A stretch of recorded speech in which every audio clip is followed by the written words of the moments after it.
Hello, everyone. Welcome back to Initiation into Spiritism. We have been studying this book by Teresinha Oliveira, Initiation into Spiritism, as a way for us to dive deeply into the basic concepts of Spiritism. And today we are going to be talking about Allan Kardec. Allan Kardec, because of course there would not be Spiritism without Allan Kardec. So it is important, and this is the way that Teresinha chose to introduce Allan Kardec into her book, as being one of the chapters, just for us to have some basic knowledge, a basic idea about this man, about this spirit, and everything that he has provided to us, and how much he has dedicated his life in order for us to receive, to be able to have today this knowledge, this understanding about Spiritism. As always, we will be open for questions. So put your questions in the chat and we will reply as much as we can. And we also will have a Q&A session, and we will be able to bring all your questions in case some of them will not be replied to today. So let's start talking and getting to know this man, Allan Kardec. So first of all, let's talk about Hippolyte Léon Denisard Rivail, which is his name, as being an educator. Above all, this is the aspect that we really like to emphasize when we are talking about Allan Kardec, even because when we are studying the works of codification, as we say, the five main books of Spiritism, we see how much his ability as an educator actually came into place as he carefully chose each chapter, the order of each chapter, so to make it more not only palatable to us, but in a way to make a logic sequence of all the teachings in accordance to how it would be better for us to continue with this learning. So his birth and real name, so he was born on October 3rd, 1804 in Lyon, France, of an old local family which was Catholic. So he was born in France, and this is the religion that prevailed at that time in France. His ancestors distinguished themselves as lawyers and magistrates and in dealing with educational issues. So as we see, in a way, Kardec was following in the footsteps of all of his ancestors, the family that he had and how he was brought about, and all the opportunity he had and the inclination. And most of all, as we understand, this was the main aim of his reincarnation, right? To bring to us in this way all the knowledge that he had conveyed as a professor, academic professor, but also in terms of Spiritism. In his birth certificate, his name is written as being Denisard Hippolyte Léon Rivail, but there was an inversion on his certificate of baptism, and so his name became Hippolyte Léon Denisard Rivail. So that there was this inversion, and we can see that in documents that we have in relation to both his birth certificate and his baptism certificate. At the age of 11, which was somehow used at the time, he was sent to study with Pestalozzi. His parents, actually his mother, because at this time when Kardec was 3 or 4 years old, his father was engaged in the war in Spain that France was dealing at the time, and he never returned to his home. So Kardec was actually raised by his mother and his grandmother. And so at this age of 11, he was sent to study in the city of Yverdon-les-Bains in Switzerland. And he had the opportunity of study with the schoolmaster Pestalozzi. That was very interesting when we start looking into this phase of Kardec when he was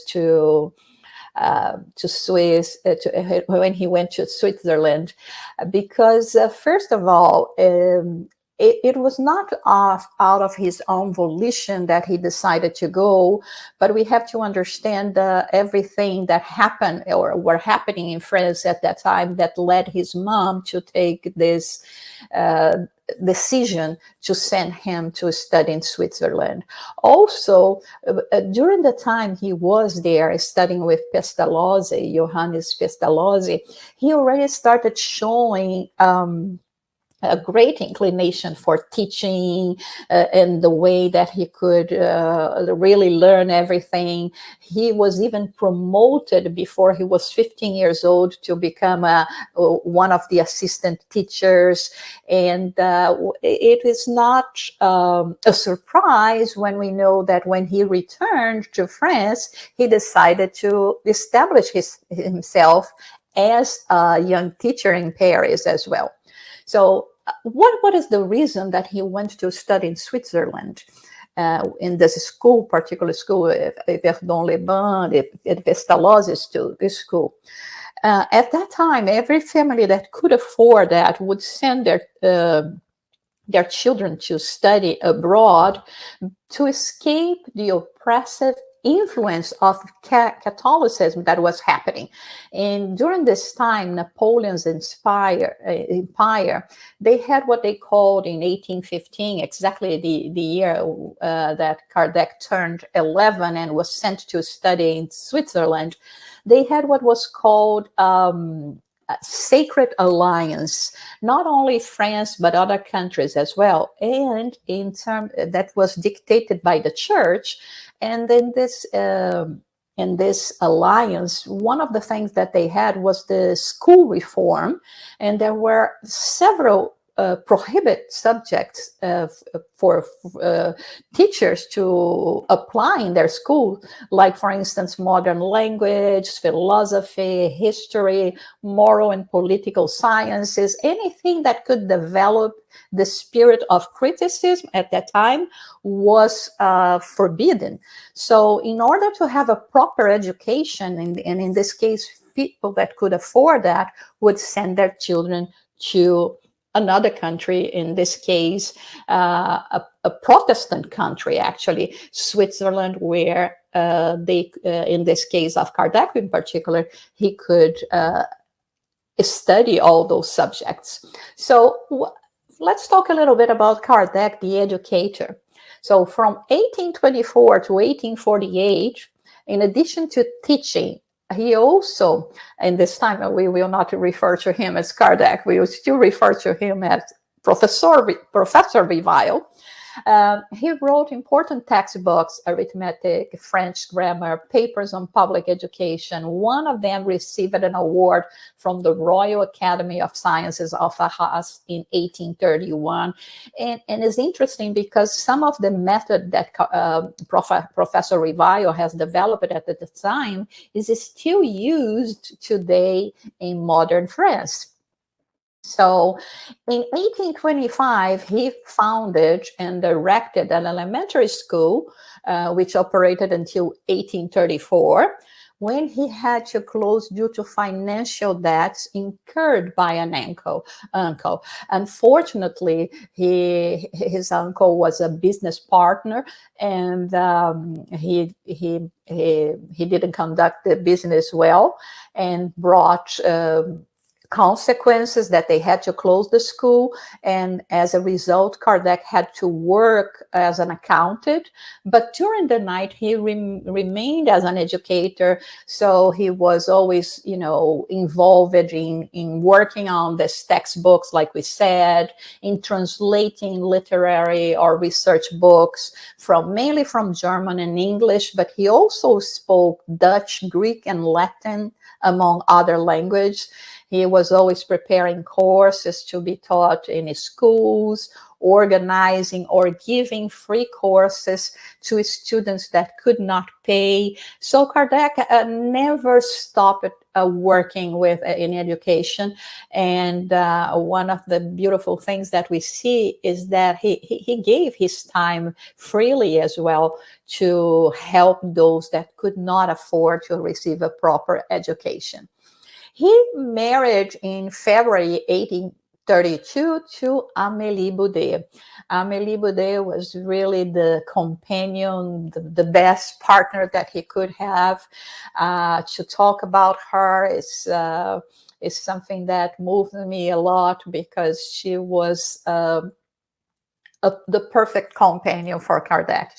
She helped him. She gave support to him all the time. And even when he passed, she was the one that was, you know, within her reach and ability, the one that was trying to take care of his legacy. And so it was a really very, very good marriage, if we can say that, in the way that they did all of this together. And she was a very, not only understanding, because Kardec would be dedicating his time all the time to, you know, to come and put together all the works of codification, but also she was an important collaborator in all of that, although we don't talk that much about her. And she was 9 years older than Kardec, and which in a way was, as historian says, and even the way the people mention about it, her maturity as well, and inclination to arts and to education as well, was a great contribution to Kardec. So Amélie's spiritual strength and moral purity were precious allies to Kardec's mission of codifying and disseminating Spiritism. So let's talk now about how Professor Revue became a Spiritist.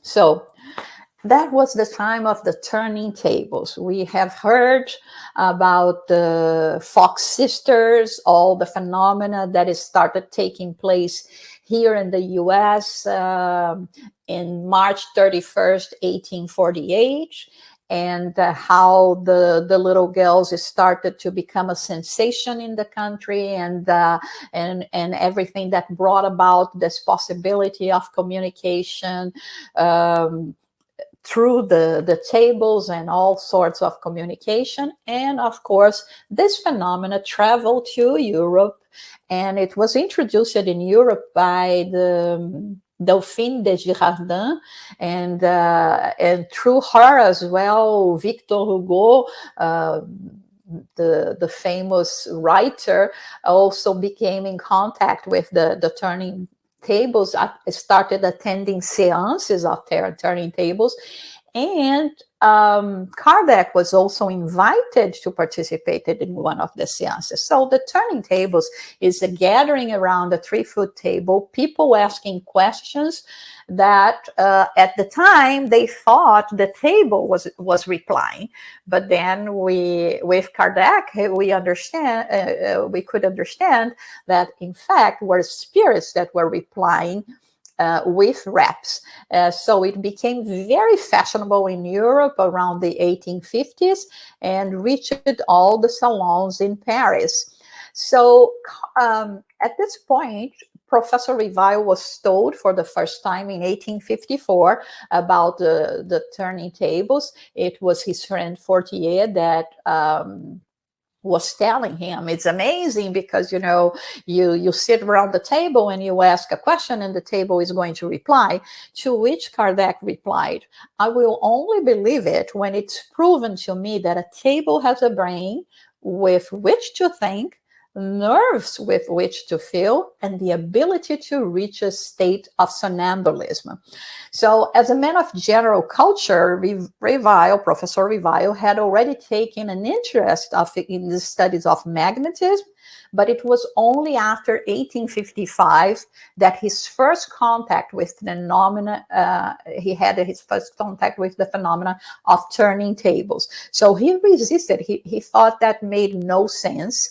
But once he heard from a friend that he said he trusted his common sense a lot, so he decided to go, and it was when at the house of Madame Pleine-Maison, he witnessed for the first time the phenomena of the turning tables.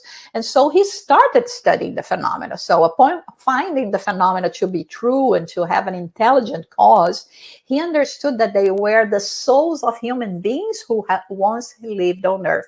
So as opposed to everyone that was thinking that the tables were, replying to questions, Kardec could see that was a way, like, a tool for the spirits to communicate, that there was an intelligent cause behind all that. So he found out that this communicating spirits also, in terms of, all the research, all the sciences that he participated and put together, that the spirits were not all the same. They did not have the same knowledge, the same morality, the same information, the same understanding of things. And all this research and information that Kardec was able to gather at this time was very important to compose this body of knowledge that we called the codification. So he started studying the phenomena. He was giving 50 notebooks of, messages that were gathered in many different places,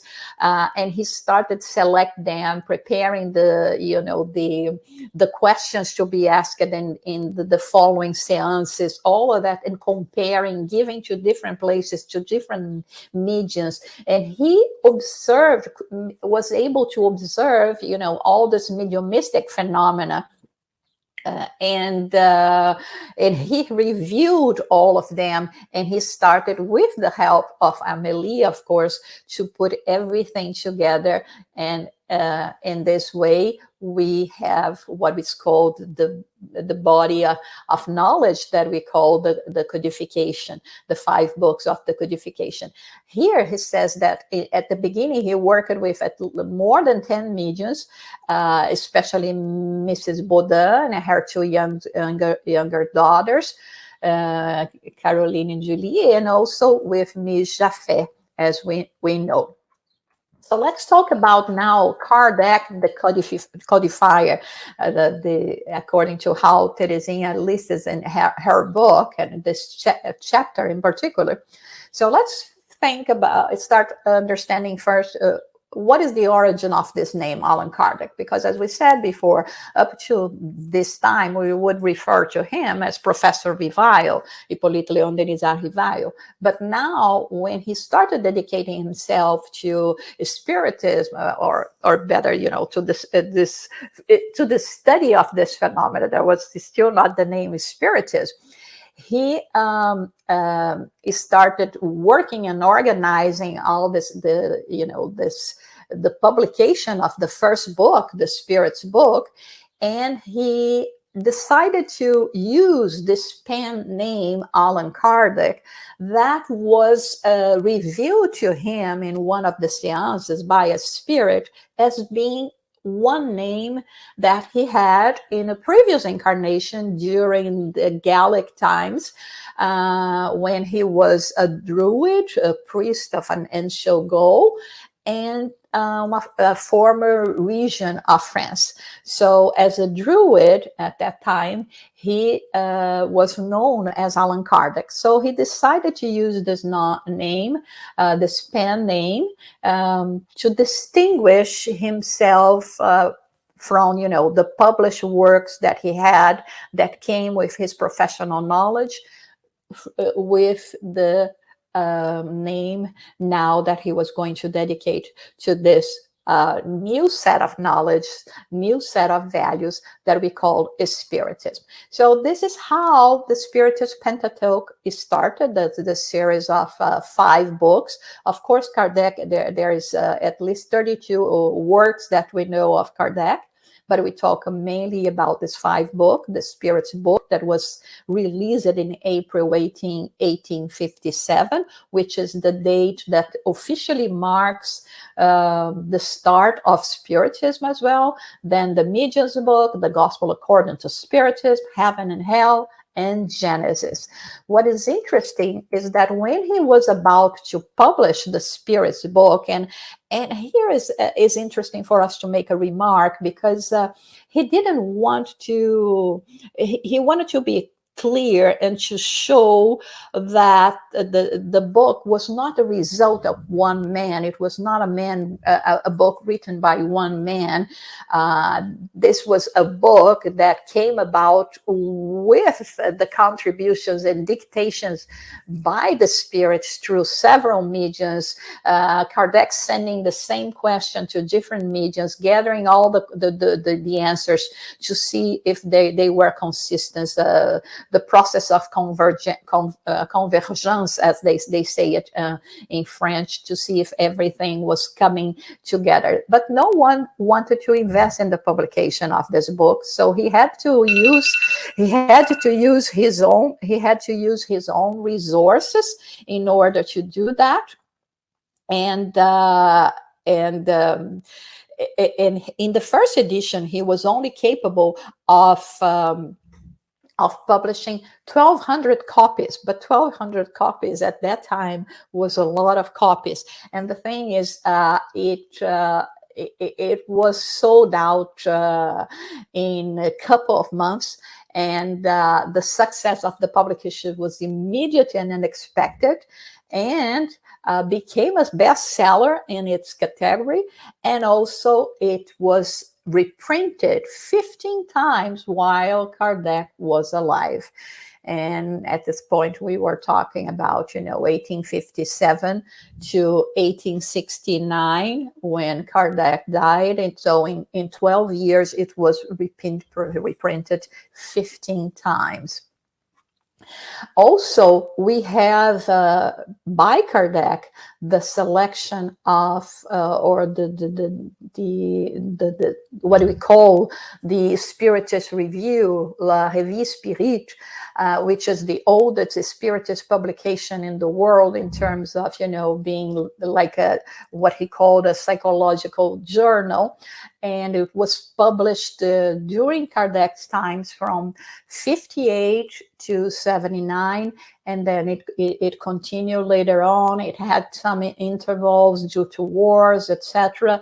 And today, this publication has been continued under the care of the International Spiritist Council, and so we can find the continuation of this work, and this of Kardec is still being published today with new articles, but following the same values, the same structure as Kardec did when he published the 12 volumes during his lifetime. In the US also, we have 2 special publications. There are collection excerpts from texts that we have in the 12 for initial volumes of the Spiritist Revue.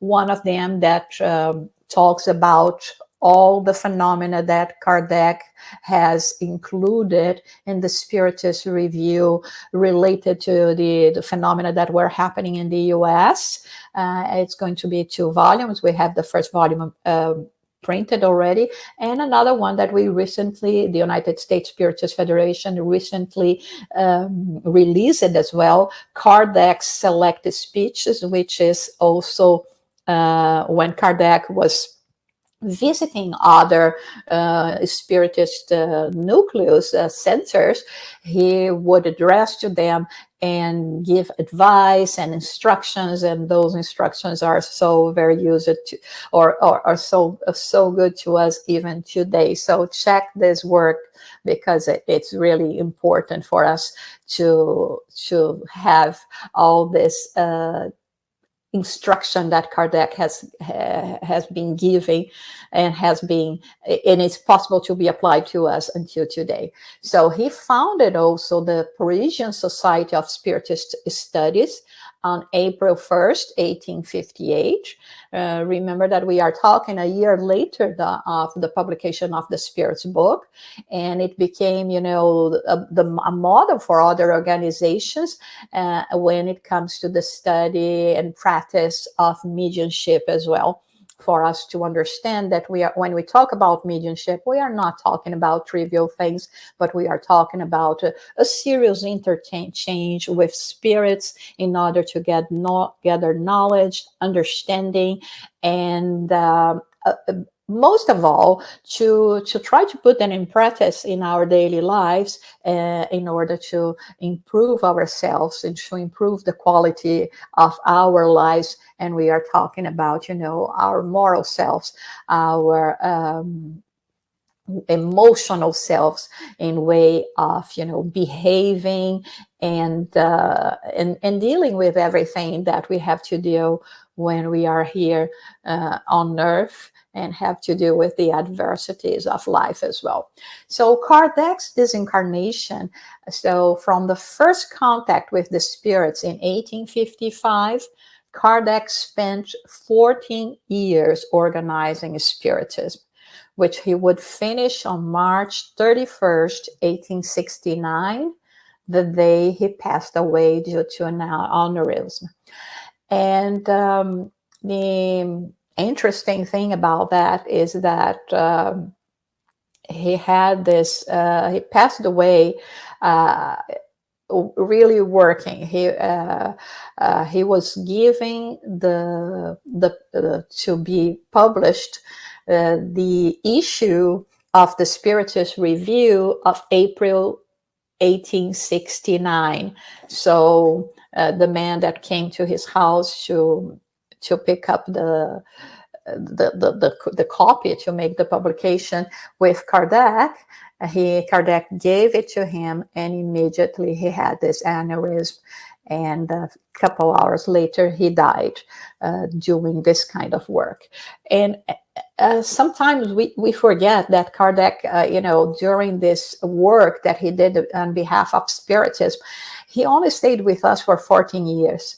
The tremendous amount of work that was done in 14 years is really unbelievable. We are talking about over, 10,000 pages for us to dive into, to study, to all this legacy, not to mention things that were lost, and writings that were lost and never published that we unfortunately do not have. So it's a tremendous amount of work, and that's why we are always very, very grateful to Kardec for all of his dedication. And for us to start concluding our topic today, I decided to bring to you some of the phrases that we have from Kardec. This one, it's from the book Voyage Spirite. We have it in English as well.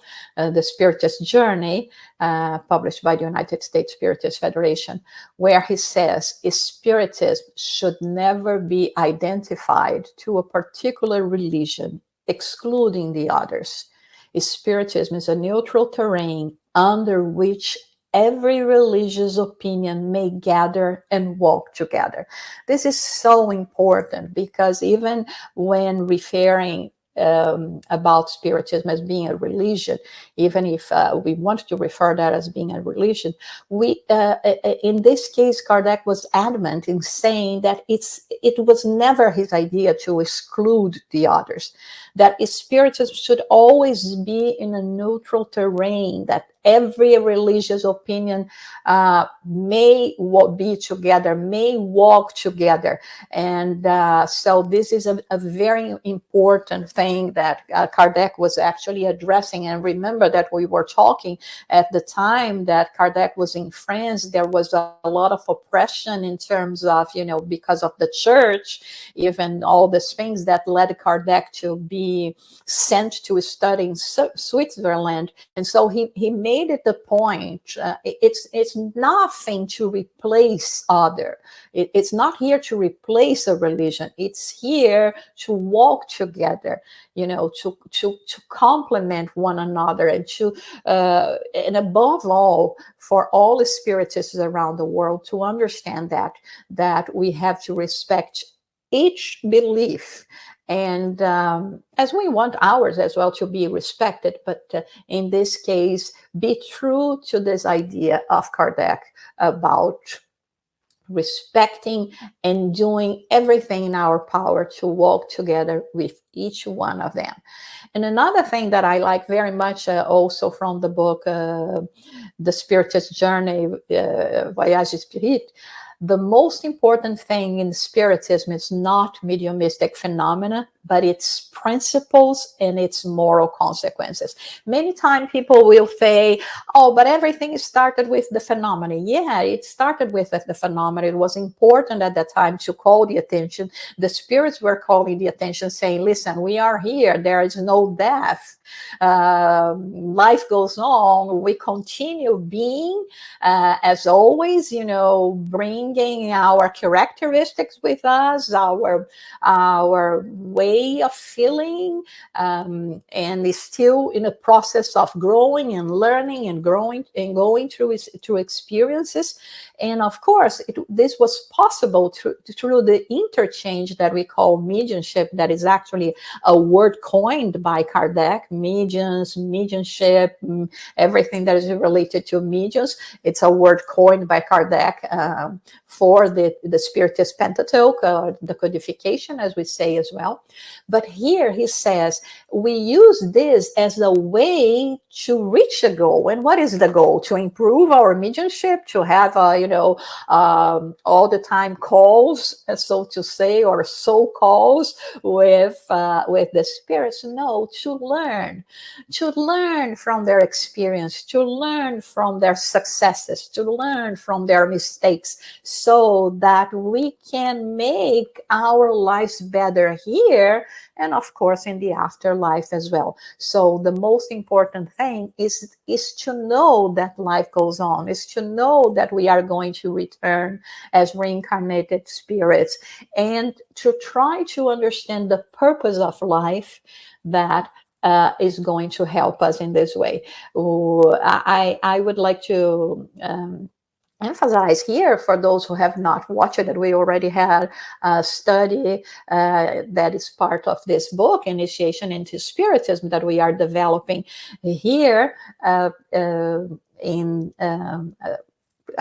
a few months ago, I think, and you can check there, that talks about reincarnation, that talks about spirits as well, and learn even further about all this. So the man Kardec no longer exists, but he is immortal, like we are all, and his memory, his work, and his spirit will always be with those that carry in a firm and elevated manner the flag that he always revered. Thank you, Kardec. And here, for those who would be interested, there is this genealogy of Kardec, Allan Kardec and Amélie Boudet, that we have put together. And you can research or look at it at our website, United States Spiritist Federation. So to learn more about his life, about his family, siblings, and also about Amélie.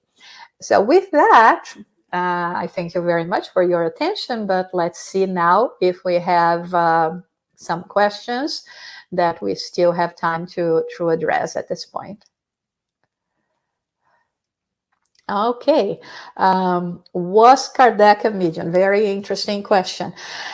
Because when we study about mediumship and we study about the variety of phenomena that we can find under the banner of medium, but there is one of the distinctions that we mention when we talk about mediumship, that is when we have more like an intuitive kind of, mediumship, or more of an ostensive kind of mediumship. So from what we know, Kardec was not an ostensive kind of medium, but he was the one that placed it in the medium's book, this statement that everyone is a medium. So if everyone is a medium, Kardec was a medium as well. But Kardec didn't have this kind of ostensive mediumship that would be receiving direct voice communication from spirits, or automatic writing, psychography from spirits as well. But he, in terms of organizing, and we even remember one passage from the life of Kardec, that he was there working on the organization, and he heard knocks on the wall, and the knocks continued. And then the following seance, he learned that those knocks were done by a spirit that wanted to call his attention, that he had to review what he was writing. And actually he came back and he reviewed all of this, and he found out that there was a mistake, and he corrected the mistake. But of course, he was a very intuitive person, and he was in constant contact with the high elevated spirits that work to what we call the mediumship of intuition, which is the most elevated kind of mediumship there is. But again, as a medium of him himself being transmitting the messages, and no, we don't call Kardec a medium in this sense. Is there any other? Do we know if Kardec has reincarnated? We do not know. We do not have anything that can properly state that Kardec has reincarnated again. There are some ideas, but nothing that we can say for sure that he has returned to Earth, in reincarnation here after his passing in 1869. Any more questions? Are there post-mortem messages from Kardec? Now, this is very interesting. Yes, there are. Even in the Spiritist Review of 1869, we even have a talk that is called the Communications by the Spirit Allan Kardec, where he comes and he addresses his colleagues, and expressing his gratitude by all the thoughts and the prayers after his passing, and seeing how much they are engaged in continuing all the work that he did, that gave him immense joy, and also giving lots of instructions, and they are very, very important, very useful to us as well, even today. So check the 1869. There are a couple of other messages that happened later, but this is as far as we know in terms of reliable communications by the Spirit Allan Kardec. It is said that Kardec received many letters every week. How could reply to them? That's a very interesting question, because, when we think about how hard it is for us even today to reply to all the emails and messages that we receive every day. And for those who have not had the chance to watch, you can even watch it today. And is still there in Netflix, Kardec, the movie by Wagner Assis that is with subtitles. That is a tremendous movie for us to learn, to get to know a little more about Kardec. He was very faithful to the reality of the life of Kardec. And there is a scene in particular, and actually that is one of the scenes that moved me mostly, where he receives so many letters. Poor Amelie comes into the room, literally with a basket of letters, and there was baskets and baskets of letters. So Kardec even mentions that in the Spiritist Revue as well, and which again we emphasize for all of you to start, reading them. I know it's a lot; it's 12 volumes of, about 500, 600 pages each, but this is the cradle of Spiritism.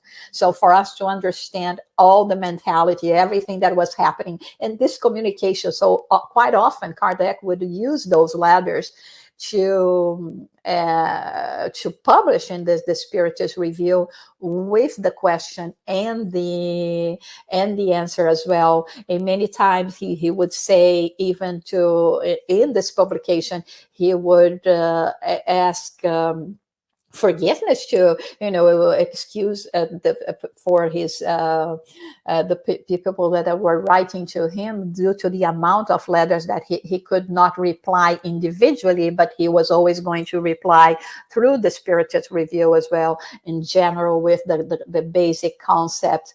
And he was very organized. He had letters by section, but we also know that he wrote back personally to many of the letters that he had received. And this is a gigantic work. I really don't know how he managed to do that when we think about the difficulty of doing that at the time of Kardec.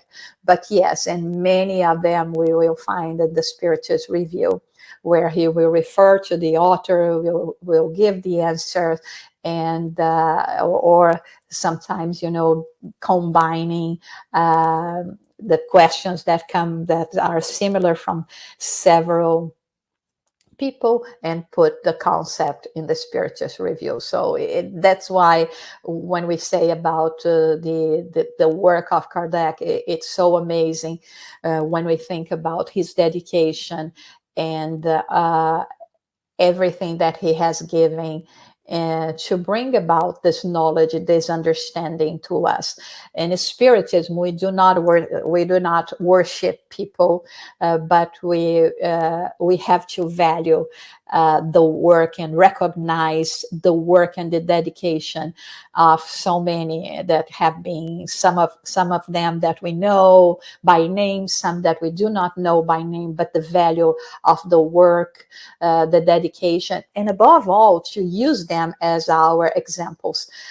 So like we said, in 14 years, he was capable of doing so much. And hopefully we all will have more than that ahead of us. So it's never too late for us to start also dedicating, not only to gather knowledge, but above all, to spread this knowledge and to make an impact in others' lives. So pay forward and make it sure that the same light that was brought to us through this understanding, knowing that we are immortal, that we are all brothers and sisters, will reach more and more people and will help them as well in everything that they have to cope with, in the struggles of life, but always keeping the light of hope in their hearts, knowing that God loves us all, and that everything that we're going through at this moment in our lives, it's necessary. It's an important phase that we need for us to grow even more, to learn even more. So thank you, Kardec. Thank you, all the spirits that were involved in this work of communication, above all, the Spirit of Truth. And thank you, everyone, for being with us and continuing with this study of this fabulous book by Teresinha Oliveira, Initiation into Spiritism.